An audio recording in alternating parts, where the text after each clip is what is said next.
I'm gonna go ahead, just do my best, just try and go from the first upgrades I've got on this bike and just go through everything that I've done to this bike. So upgrades I've done to the Trek Slash 9.7. Some of these are essential.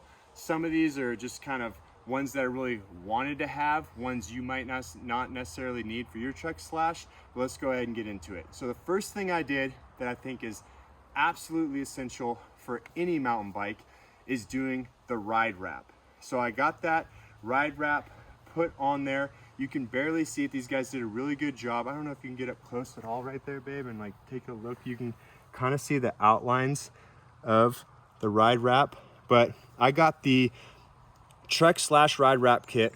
On the bottom right here, they actually removed this down tube protector right there, and there's actually ride wrap that covers underneath this right there. There's also ride wrap on the chainstay, the seat stays right here on the back of the seat tube as well. So that's definitely something that I recommend everybody get for this bike, and that's the first thing I got was the ride wrap put on this Trek Slash. And it's crucial to do that when your bike is brand new, if you can, if you're getting a brand new bike, because when you put it on when it's brand new, it's just a lot easier to get it on there without having to worry about dust, dirt, and bubbles getting trapped underneath the ride wrap. The next thing that I went ahead and got for this bike was the Dagga pedals. I guess you could say I got it at the same exact time, because when you buy a bike like this, it doesn't come with pedals, but these Chromag Dagga pedals. Now, pros and cons of the Chromag Dagga pedals. Pros, look at the pins on those pedals. Those pedals just have massive pins, the most amount of grip I've ever felt on a flat pedal. And at first it worried me a little bit, because I was thinking, if I ever slip the pedal on these things, those pins are gonna dig into my shin like something vicious. But what I've actually found is, because they offer so much grip, I've yet, knock on wood, to slip the pedals at all. Just massive amounts of grip. I cannot brag enough about these pedals. I love them, and the only con that I have about these pedals is the price. I think they're like $180 or something like that. I'll throw the price right down below. A little bit ridiculous for a set of pedals, but that was the second upgrade I got for this bike, and I'm really happy with them so far. I did try going clipless pedals at one point in time. I'll throw a link to the video up top.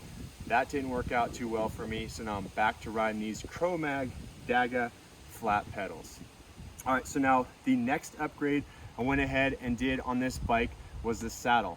This WTB Rocket Saddle right here in the thick and the wide. So that means it's the widest width and it's the thickest level of padding. I just have fallen in love with this WTB saddle. I've tried other saddles in the past. I've tried ergon saddles. I've tried being a guy that just rides the stock OEM saddle. And this saddle so far is my very favorite saddle I've ever had. I'm a guy, I ride with no chamois, so I don't have any kind of padding in my shorts or anything. So I can feel every bit of how comfortable a saddle is. And I'm really loving this this WTB Rocket Wide Thick Saddle.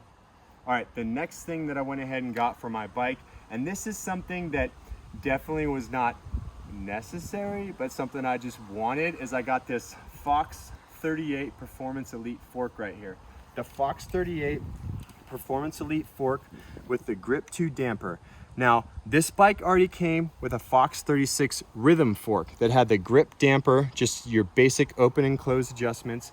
I really wanted the Grip 2 damper, but another thing I really wanted this bike for is I wanted an enduro bike that I could take to the bike park and ride it almost like a downhill bike.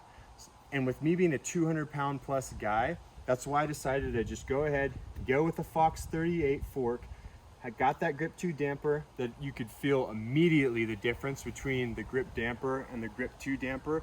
The Grip 2 damper just has so much more support. The one con I can say about it is it takes a lot longer to set this thing up.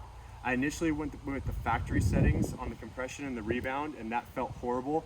I'm now down to where the fork feels really comfortable, but I think I could increase the compression just a little bit more, find that kind of happy in between. So I'll probably be doing some more runs in the future and talking about fork setup and how to get this thing tuned just right.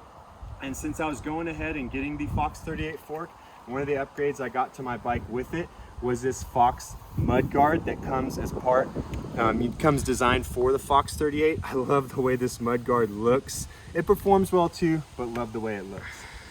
But let's go ahead and talk about the next upgrade I got for my bike, which was Maxxis Tires. So the tires that come stock on this bike with the Bontrager tires, they're just a little bit too stiff of a compound. They don't offer you enough grip. And when you're really trying to push your limits around those corners and on an enduro bike like this, really trying to push your speed and bomb down the hill as fast as you can, having a good set of tires matters a ton. Now initially I did have the Assegai tire up front. Right now I got, as you can see, the DHF tire, Minion DHF tire up front. The Assegai tire I had up front originally was a little bit warped, and I had to take that in and get it warranty replaced for the Minion DHF. This is what they had in stock. I usually ride Assegai, but I've been very happy with the DHF up front, and I'm running, as always, the Maxxis Minion DHR2 in the rear. This is kind of like a max grip, max just like monster truck tire setup where you're not concerned so much about a fast rolling tire. You're just trying to get the tires with the most amount of grip and tires that are designed to head down like the gnarliest trails you can. DHR2 in the rear, DHF up front. I'm really loving that. After getting those tires, the next thing that I got, the next upgrade, was the Cushcore. You can see on the valve stems right here, those green valve stems. That's usually a telltale sign that someone's running Cushcore. I got the Cushcore in the front and in the rear, EXL Plus casing on the tires. So once again, like I said, I really want this bike to be set up to be more of like a bike park ready, just riding the burliest trails, just be able to smash this thing down everything. Trails are really rocky where I live, so some really nasty, sharp lava rocks. I'm a 200-pound plus guy, and I really felt like that extra protection was worth the weight penalty, because it is going to make your bike weigh a little bit more. But that's the next upgrade that I got from my bike, was the Cushcore inserts inside of the Maxxis tires. Moving on from there, the next thing I really looked to upgrade, I was running the stock grips for a while, and then Marque Cycling, like you guys saw at the beginning of this video, sent out these grips to me. And when I saw these grips on their website, I just had to try them out, and I've really fell in love with these grips. And then inside of this right here, down tube, you got the down tube storage, and I got the bits bag, and inside that bits bag I just got kind of like a flat kit with the CO2 cartridge, the tire levers, and then since I have Cushcore, I got a nice skinny tube to where if you happen to blow through your tires, I could put a tube in there if needed. And if you guys haven't seen any of my other videos, my initial impressions of this bike when I bought it, or my initial ride and review or short-term review of this Trek / 9.7, go ahead, click on that next video right there and check that one out.